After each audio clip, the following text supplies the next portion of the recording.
తిరుమల ప్రపంచంలోనే అత్యంత పవిత్రమైన క్షేత్రం. ప్రతిరోజు లక్షలాది మంది దర్శించుకునే శ్రీ వెంకటేశ్వర స్వామి. కానీ ఈ దేవస్థానం గురించి చాలామందికి తెలియని ఆశ్చర్యకరమైన రహస్యాలు ఉన్నాయి. ఆ రహస్యాలేమిటో తెలుసుకుంటే మీ భక్తి ఇంకో స్థాయికి చేరుతుంది. తిరుమల శ్రీనివాసుడి విగ్రహం సాధారణ రాయి కాదు.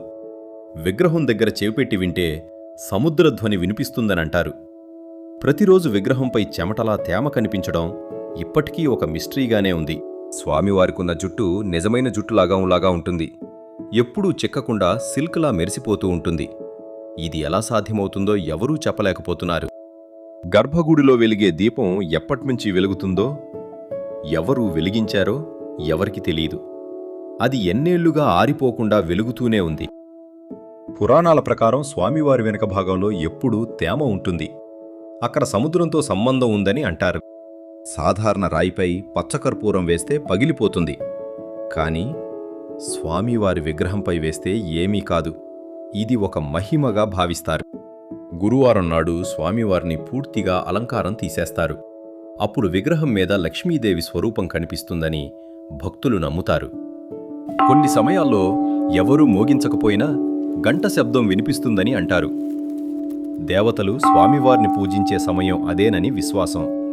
రాత్రి ఆలయం మూసిన తర్వాత గర్భగుడి దగ్గర ఎవరూ లేకపోయినా నడిచే అడుగుల శబ్దం వినిపిస్తుందని అంటారు. దేవతలు స్వామివారిని దర్శించడానికి వచ్చే సమయం అదే అని విశ్వాసం. గర్భగుడిలో ఎప్పుడూ చల్లని వాతావరణం ఉంటుంది. కానీ స్వామివారి విగ్రహాన్ని తాకితే వేడిగా అనిపిస్తుందని అంటారు.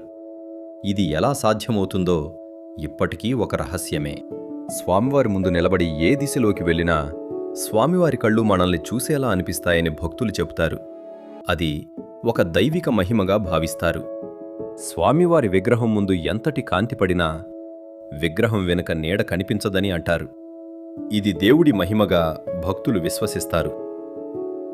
తిరుమలలో ఉన్న ఈ రహస్యాలు విజ్ఞానానికి అందని దైవ మహిమలా, లేక మన భక్తిని పరీక్షించే శ్రీనివాసుడి లీలలా? ఇవన్నీ తెలుసుకున్న తర్వాత ఒక్కసారైనా తిరుమలకు వెళ్ళి స్వామివారిని దర్శించుకోవాలనే భావన కలగడం సహజమే.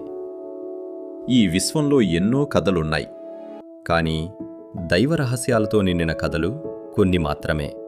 అలాంటి అద్భుతమైన ఆధ్యాత్మిక మహిమలను మీ ముందుకు తీసుకువచ్చేది బాలాజీ ఎపిక్ స్టోరీస్.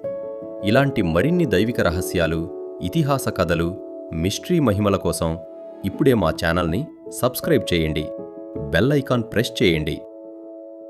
గోవిందా గోవిందా.